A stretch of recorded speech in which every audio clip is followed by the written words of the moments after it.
The words didn't sting, not the way he thought they would. I didn't sign up to be a caregiver, that's what he said. Cold, efficient, like reading a script he'd rehearsed in the mirror. I sat there, wheelchair, hospital gown, stitches tight against ruined flesh. One leg gone, and he, perfectly intact, not even a scratch.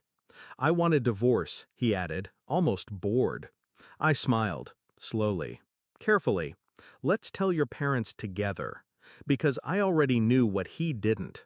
I still had the dashcam footage. We weren't always like this. I met him when I was 24, at a networking event I hadn't even wanted to attend.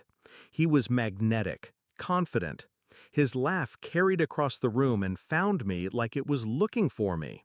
He called the next day, took me to dinner, took me to bed, took me into a life that felt like security, stability, permanence. My family loved him. His parents adored me. I thought I'd won. But marriages don't break all at once. They erode. Tiny fractures, hairline cracks. Him staying late. Him hiding his phone. Him smiling a little too wide when I asked simple questions. The accident didn't ruin us. It exposed us. The night of the crash plays in my head on loop.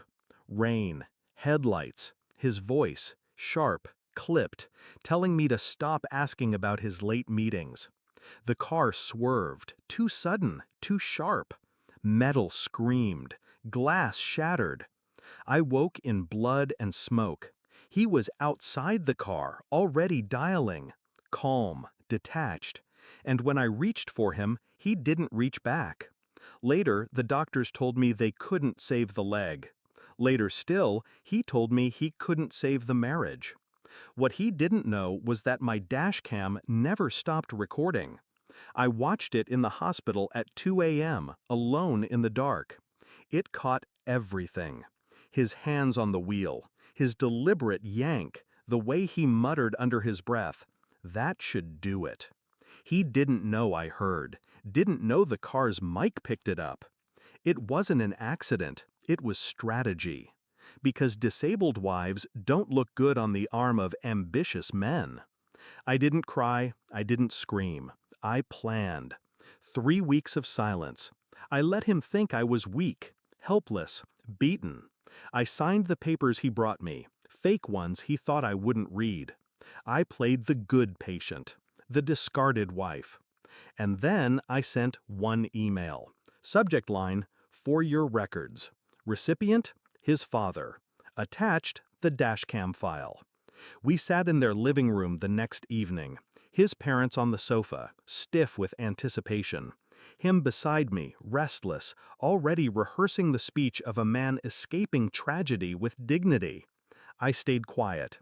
Let him start. Mom, Dad, the accident changed everything. She'll need care, and well, I can't. It's not fair to me, it's not fair to her. We've agreed to separate. I watched his mother's eyes widen, his father's jaw tighten. Why don't we show them something first? I said softly. I reached into my bag, pulled out the USB, plugged it into their television, and pressed play. The room went silent. Rain on the windshield, his hands, that muttered line, "That should do it."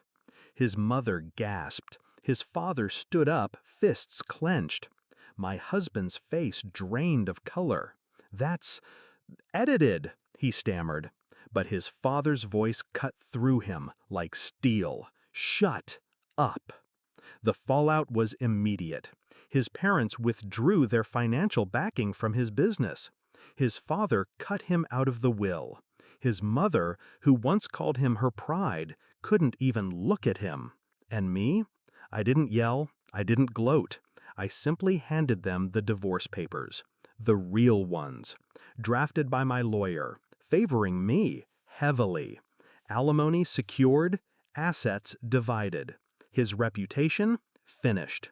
He signed. He had no choice. Afterward, he tried to beg, said he didn't mean it, said he panicked. But I knew the truth.